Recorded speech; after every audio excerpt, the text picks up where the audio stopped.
നമസ്കാരം. കേരള ചരിത്രത്തെ തന്നെ നാണം കെടുത്തുന്ന സംഭവമാണ് ഇന്നലെ ഉണ്ടായത്. എല്ലാ മാസവും 1-ാം തീയതി കൃത്യം സർക്കാർ ഉദ്യോഗസ്ഥർക്ക് ശമ്പളം വരും. എന്നാൽ ഇന്നലെ അങ്ങനെ സംഭവിച്ചില്ല. സാമ്പത്തിക പ്രതിസന്ധി കടുക്കുന്നതിനാൽ ആദ്യമായി ശമ്പള വിതരണവും തടസ്സപ്പെട്ടിരിക്കുകയാണ്. ട്രഷറിയിൽ മതിയായ പണം ഇല്ലാത്തതാണ് ശമ്പള വിതരണം മുടങ്ങാൻ കാരണം. 1 ലക്ഷത്തോളം സർക്കാർ ജീവനക്കാരുടെ ശമ്പളമാണ് ആദ്യമായി മുടങ്ങിയിരിക്കുന്നത്. ട്രഷറിയിൽ കൂടുതൽ പണം എത്തിയാലേ സർക്കാർ ജീവനക്കാരുടെ ശമ്പളം മുടങ്ങാതെ വിതരണം ചെയ്യാൻ കഴിയൂ. പെൻഷൻകാരുടെ സ്ഥിതിയും ഇതുതന്നെയാണ്. പെൻഷൻ വിതരണം പൂർത്തിയാകാൻ ദിവസങ്ങൾ എടുത്തേക്കാമെന്നും റിപ്പോർട്ടുകളുണ്ട്. ബാങ്കുകൾ വഴി പെൻഷൻ വാങ്ങുന്നവർക്കാണ് ഇത് തിരിച്ചടിയായിട്ടുള്ളത്. ട്രഷറിയിൽ പണം എത്തിക്കുന്നതിനായി പൊതുമേഖലാ സ്ഥാപനങ്ങളുടെ ലാഭവിഹിതവും ട്രഷറിയിലേക്ക് മാറ്റാൻ നിർദ്ദേശവും നൽകിയിട്ടുണ്ട്. എംപ്ലോയീസ് ട്രഷറി സേവിങ്സ് ബാങ്ക് അക്കൗണ്ടിലാണ് ഓൺലൈനായി ശമ്പളം എത്തുന്നത്. ഓൺലൈനായി വ്യക്തിഗത സേവിങ്സ് അക്കൗണ്ടിലേക്ക് പണം കൈമാറുന്നത് ഒരു അറിയിപ്പ് ഉണ്ടാകുന്നതുവരെ നിർത്തിവെക്കാനും നിർദ്ദേശം നൽകിയിട്ടുണ്ട്.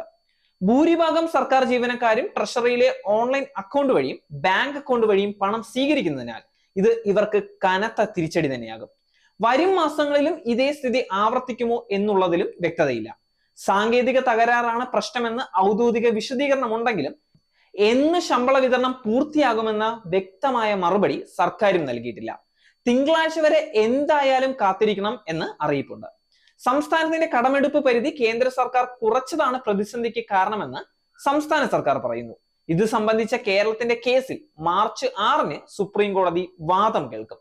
കോടതി വിധി അനുകൂലമായി കേന്ദ്രം കടമെടുപ്പ് പരിധി കൂട്ടിയാൽ പ്രതിസന്ധിക്ക് താൽക്കാലിക ആശ്വാസമാകും.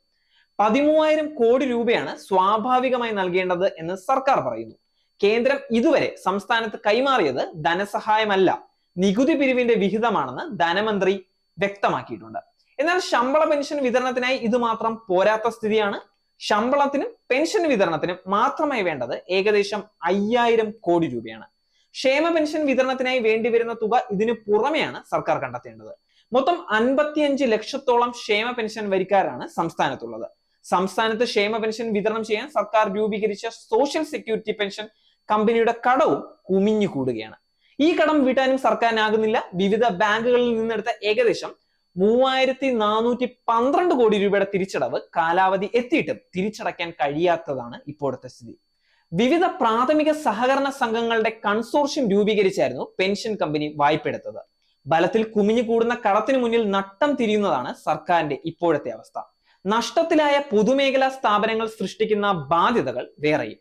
എന്തു തന്നെയാണെങ്കിലും കഷ്ടപ്പെടുന്നത് സാധാരണ ജനങ്ങളാണ്. നേരിന്റെ വാർത്തകൾ നിങ്ങളുടെ വിരൽത്തുമ്പിൽ എത്താനായി സാക് ന്യൂസ് ചാനൽ സബ്സ്ക്രൈബ് ചെയ്തും ഷെയർ ചെയ്തും ഒരു ശരിയായ മാധ്യമ നിലപാടിന് നിൽക്കാൻ ഞങ്ങൾ നിങ്ങളെ ക്ഷണിക്കുന്നു.